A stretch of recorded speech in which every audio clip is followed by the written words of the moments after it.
Here's a bit of unsolicited advice. Don't burn down your house. Now, I know what you're thinking. Who does this guy think he is? Telling me to not commit arson? I haven't even met the guy. Well, fair point. Maybe my qualifications are limited. But hear me out. There are certain things that you just shouldn't put in front of a blowtorch. Houses, bridges, and pieces of art, to name a few. And the last one might surprise you. So let me explain. When we see a painting that we really like, there's usually one of two reasons why. Either we connect with the artwork because it has some sort of personal meaning to us, or it speaks to our creative sensibilities. We appreciate the aesthetic, the composition, the color scheme, but have you ever noticed how often these two factors coincide? If a painting means something to us, we tend to love it. If we love it, it tends to mean something to us. And what this means is that sometimes our favorite works of art are also our best efforts at forgery. And here's where my unsolicited advice becomes relevant. Sometimes you have to destroy those forgeries. I should know. I've made it a habit. Ever since I was young, I've collected pieces of art that have meant something to me. Drawings, paintings, sculptures. At first it was mostly commercial art. Movie posters, album covers, anything that spoke to me in some way. Later, it became stuff I made myself. Things that represented milestones in my development as an artist, attempts at imitating my favorite painters, or attempts at creating something unique, original, perhaps even groundbreaking. As I got older and moved around a lot, my collection grew larger and more precious. I cared about each piece for different reasons, and each held a different value for me. So when I moved to a new city and had to sell my house, I decided to keep my forgeries with me, to preserve my history. Big mistake. One night, while I was working late, there was a fire. It started small, contained within a single cabinet, but it spread quickly, engulfing everything in sight. By the time the firefighters arrived, my studio was a glowing inferno. I watched helplessly as they destroyed my home to get the fire under control. They literally tore it apart brick by brick to make sure the flames were fully extinguished. And the worst part is that none of it was necessary. The fire could have been stopped before it consumed the whole damn house. But their job is to snuff out fires, not to save the contents of the burning building. So they did their job, and I lost my studio and my collection. Gone were the drawings from my childhood, the paintings I had hung on my wall, and those I had made. My efforts to imitate great masters like Sargent, Sorolla, Hopper, Picasso, they were all gone.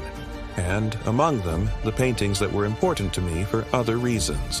The one I did of my father shortly before he died. The one I did for my wife on our honeymoon. The one my daughter drew on her first visit to New York City. I mourned the loss of each piece individually. I grieved the destruction of the physical objects, but I also grieved losing a part of myself, a fragment of my journey. I was adrift in a sea of regrets. Then I realized something. Those forgeries had to die for me to move on. I was stuck mourning losses that weren't actually mine to mourn. I hadn't lost those pieces of art. I had never owned them to begin with. Yes, I had painted them. I had drawn them. I had lived with them. But they had always belonged to the artists that had inspired them. My paintings were my interpretations, my understanding of my favorites' works. But they weren't my favorites' works.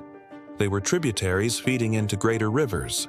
I had mistaken the sketchbooks and canvases I filled with charcoal and oil paints for the actual landscape. I had confused the map for the territory.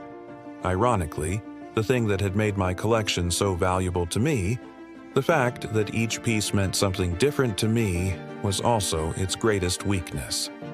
Each piece had become a crutch, an excuse for me to avoid forging my own path. I loved those paintings not because they were mine, but because they weren't. They were safe. They were someone else's. They were finished. I had fallen in love with the comfort of completion, and this is what happens when we stay too long at the museum of someone else's life. We grow comfortable in the gallery of someone else's achievements. We hang someone else's artwork on our walls. We surround ourselves with echoes of other people's lives, and we confuse those echoes with our own. Eventually, we forget that those paintings aren't ours to keep. We start to believe that we own them, but we don't. And sooner or later, we have to accept that. The only way to honor the pieces we love is to let them go. The only way to honor our own lives is to live them. To paraphrase a famous Chinese proverb, we should travel fast and light, bringing only what we can carry. I used to think that having options was a sign of being prepared, but I was wrong. I had convinced myself that I was honoring my past by holding on to it, when all I was doing was burying myself beneath the weight of it. What I needed to do was to destroy my forgeries, to demolish my house of cards, to give up all my half-finished projects and all my half-lived lives. I know that sounds harsh, but sometimes you have to tear your life apart to build something new. Now, when I say that you need to destroy your forgeries, I don't mean that you should renounce your past, abandon the things you learned, or forget the experiences that shaped you. I'm talking about letting go of the desire to complete other people's projects, about releasing yourself from the pressure to finish what others started, whether those others are literal ancestors or metaphorical ones, about giving up the burden of living up to expectations that don't belong to you, because it's in that space, the space between expectation and reality, where misery lies. When we cling to the wreckage of other people's dreams, we deny ourselves the opportunity to forge our own. And that denial comes at a terrible price. So here's what I'm trying to say. You can't force a straight line to the end. You can't force yourself to run a race you didn't train for. And you can't force yourself to create something meaningful unless you let go of the impulse to finish someone else's life. You have to destroy your forgeries. You have to set fire to your house. And once you do, I promise you, you will be free. Thank you.